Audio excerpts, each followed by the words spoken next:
Oke, WhatsApp, kembali lagi bersama saya Pandu Cahya. Oke, di video kali ini saya akan membahas apakah worth it kamera Lumix G7 ini di tahun 2023. Dan saya sudah memakai kamera ini sejak 2018. Dan banyak sekali karya-karya saya memakai ini. Dari video klip, video iklan, salah satu birokrasi pun saya pakai ini. Dan hasilnya pun masih ciami. Mari kita bahas sesuai dengan pengalaman saya ya. Yang pertama yaitu dari bodinya itu memiliki grip yang sangat enak sekali, sangat dalam sekali. Jadi megangnya itu bisa mantep gitu, nggak kekecilan, nggak kegedean juga. Jadi gripnya itu mantap juga, dan ini gripnya di sini karetnya juga masih lumayan raket ya. Jadi enak, pegangannya pun enak juga. Dan dari pengalaman saya, kamera ini sangat awet baterainya. Dengan kapasitas 1200 mAh, saya ngejob itu hampir 24 jam, hampir 24 jam.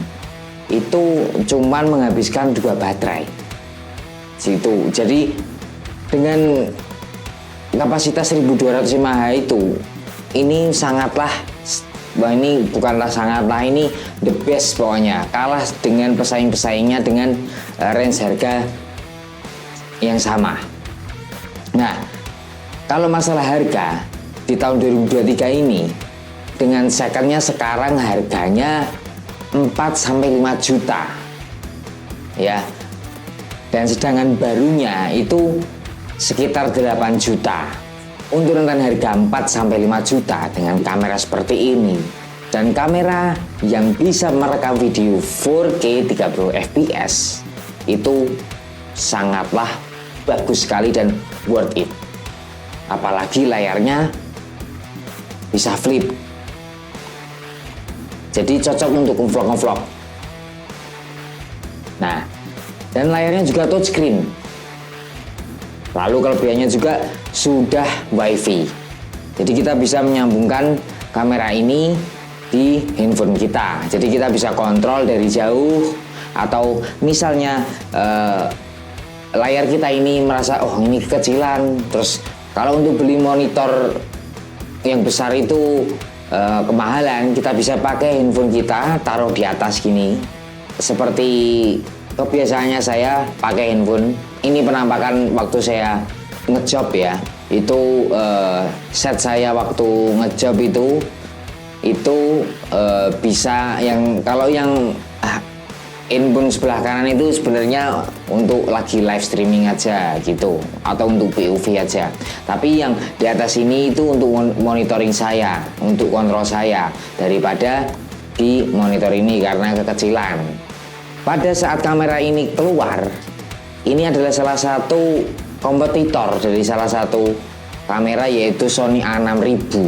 Tapi dengan harga sekarang, dengan secondnya 4-5 juta, ini sangatlah worth it dibandingkan A6000. Itu menurut saya. Karena apa? Di A6000 tidak ada input mic. Jadi kita bisa menggunakan mic, entah bumper atau apapun itu mic, kita bisa tancapkan. Di A6000 tidak ada jack, input jack seperti ini. Dan untuk bagi yang pemula, UI-nya itu sangatlah user friendly. Jadi gampang sekali untuk diolah. Tidak seperti kamera sebelah yang UI-nya sangatlah rumit, menunya banyak banget, dan sebenarnya yang dipakai hanya beberapa ya. Tapi ini sangatlah simpel. Apalagi dengan kontrol di atas ini kita bisa mutar shutter speed di sini. Nah, kita bisa merubah diafragma di sini. Lalu kita bisa tekan tombol di atas ini, kita bisa merubah white balance ataupun ISO. Jadi tombol yang di sini itu tidak sia-sia. Sangatlah nyaman saat digunakan dalam mode apapun, entah itu nyari momen yang cepat atau memang syuting santai. Lalu apa kekurangannya? Kekurangannya yaitu sensornya, yaitu masih micro four thirds. Micro four thirds itu setengah dari APS-C, jadi ke crop gitu. Ini 4K-nya pun juga di crop, walaupun ya nggak di crop, nggak parah-parah banget, tapi ke crop. Nah, sensor ini sangatlah kecil gitu. Jadi beda dengan APS-C ataupun full frame. Nah, kebanyakan sekarang videografer itu pakainya full frame gitu. Tapi saya masih seneng micro four thirds ini karena dari micro four thirds ini banyak lensa yang bisa saya pakai. Terus ketajaman gambar ketika close up, ketika dekat itu menurut saya ya itu lebih mendramatisir. Lalu kekurangan selanjutnya yaitu kamera ini, body ini tidak memiliki eyepiece atau image stabilizer. Nah, kurangnya itu, tapi kita bisa mengakali dengan lensa. Kita memakai lensa GX Vario, itu sudah ada eyepiece-nya, jadi ngerekam sudah ada eyepiece-nya. Jadi handheld pun masih aman. Nah, jadi kesimpulannya dari pengalaman saya 5 tahun memakai kamera ini di tahun 2023 ini masih sangatlah worth it dengan harga 4-5 juta.